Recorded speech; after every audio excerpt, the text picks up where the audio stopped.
est-ce que donc nos animaux peuvent stresser? Comment ça se manifeste, le stress, chez les animaux, chez les chiens ou chez les chats?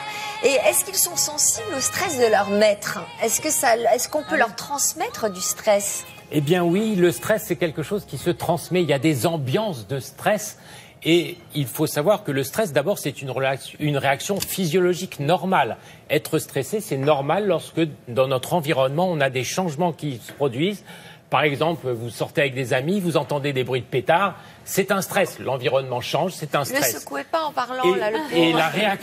Et la réaction à ce changement va faire que, finalement, votre corps va s'adapter à cette situation nouvelle. Alors, si on a aujourd'hui des jeunes chiens comme Niki, là, sur notre plateau, et plus tard, un futur chien guide, vous verrez, on va en parler, c'est parce qu'en fait, la gestion du stress chez le chien doit être faite au plus tôt. C'est quand le chien est jeune qu'il faut l'habituer à avoir un environnement changeant, avec des stimuli multiples et variés. Eh bien, regardons tout de suite une personne qui avait des difficultés avec son chien, qui a été rencontrer Jim, un éducateur canin super spécialisé, et regardez les résultats. N'aie pas peur. Quand Anne promène Angie, ce n'est pas vraiment une partie de plaisir. La chienne de 2 ans est très anxieuse. Elle a du mal à marcher en laisse sereinement. Elle a été sociabilisée assez tard et elle vient d'un refuge, donc une histoire un peu difficile. Et elle est très craintive. Quand on croise des gens, elle a peur. Quand elle est vraiment en panique, c'est déjà arrivé que je suis obligée de lâcher parce que sinon elle me met par terre. Pour tenter d'apaiser Angie, Anne a fait appel à Jim, comportementaliste canin. Bonjour, Au moins, là maintenant, elle grogne plus.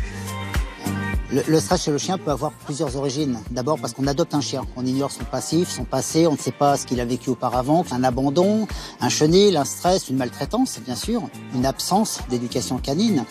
Vous pouvez avoir vraiment de l'anxiété très marquée. Le chien, il est sur le qui-vive comme on a pu le voir avec Angie. Vous pouvez avoir un chien très calme en apparence. Malheureusement, il va avoir un petit stimulus un petit peu trop fort et le chien va agresser.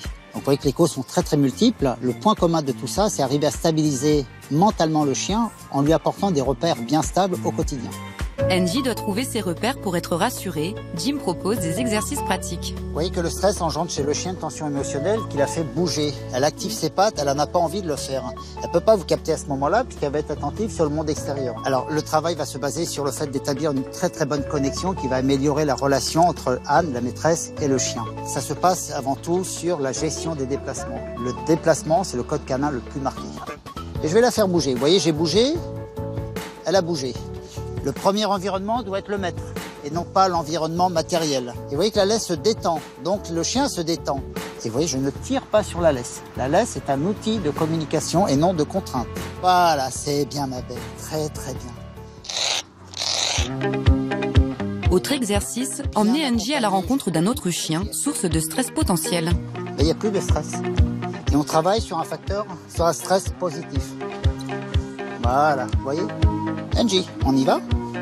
Et là, je lui propose immédiatement une invitation afin d'obtenir sa collaboration. Le chien, il est monofonction, monotâche, à un instant précis. Soit il est avec moi, soit il est ailleurs.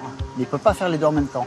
Donc je me dois d'envahir son esprit au travers de moi, de mes demandes, et non pas la laisser divaguer mentalement au gré des stimuli qu'il y a à l'extérieur. Une voiture qui passe, un chien qui aboie, etc.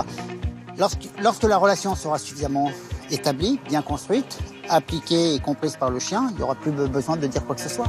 Depuis que nous avons commencé les cours, elle tire beaucoup moins quand je la promène. Elle a beaucoup progressé.